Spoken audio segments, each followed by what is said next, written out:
BJP এর রাজ্যে 10টা আসন পাবে কিনা সেও সন্দেহ। আর আপনারা বলছেন যে 35টা আসন পাবে। আমি উত্তরবঙ্গের মানুষ।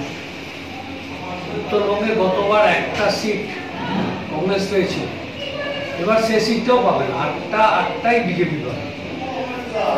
তারপরে আসি মুর্শিদাবাদ, 2টো সিট বিজেপির ওখানটায় পাবে।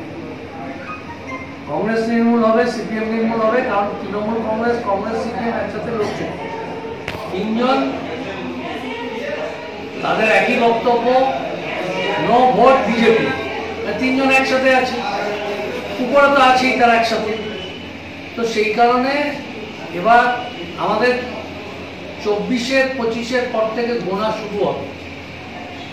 শেষটা কোথায় হবে সেটা পশ্চিমবঙ্গের জনগণ ঠিক করবে। এখন দেখা যাচ্ছে যতগুলো কেন্দ্রে ভোট হয়েছে, হ্যাঁ, দেখা যাচ্ছে ভোটের পরেই কিন্তু তারা জয়ের উল্লাস, মানে তারা জিতে গেছেন এমনটা ভেবেই কিন্তু একটা প্রচার শুরু করেছেন। এটা ওনাদের শেষ জয়ের উল্লাস। ওটা এটা দিয়ে বোঝাতে চাইছেন যে আমরা দেখো কীভাবে এগিয়ে আছি। শেষ জয়ের উল্লাস করে নিচ্ছে, কারণ 4 তারিখের পর তো আর তারা কোনো বিজয় মিছিল করতে পারবে না, কোনো কেন্দ্রেই করতে পারবে। সেই কারণে ওটা করে নিয়ে স্বাদ মিটিয়ে রাখলেন। কিন্তু কোচবিহারে ভোট পরবর্তী হিংসা অব্যাহত,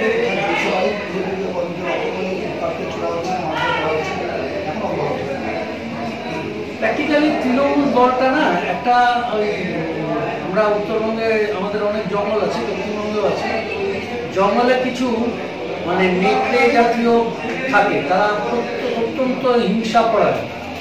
নেকড়ের চেয়েও এরা অদ্ভুত। এরা এতটাই মানে ওই রবীন্দ্রনাথের ভাষায় বলেছিল না প্রশ্ন কবিতায় যে এরা এলো নেকড়ের দল, তো তার থেকেও অধমের। এত নোংরা, এত উচ্ছৃঙ্খল। পশ্চিমবঙ্গে এই ধরনের কোনো উচ্ছৃঙ্খল নোংরা দলকে পশ্চিমবাংলার মানুষ দেখেনি। রবীন্দ্রনাথের বাংলাকে এরা শেষ করেছে। আর যারা এর আগে সিরিজ অফ মুখ্যমন্ত্রী হয়েছেন তাদের ধারে কাছে যোগ্যতা এর নেই। আর এই দলটা পুরোটাই কমিউনিস্ট থেকে, মানে উগ্রবাদী কমিউনিস্ট থেকে আজকে তৃণমূল হয়েছে।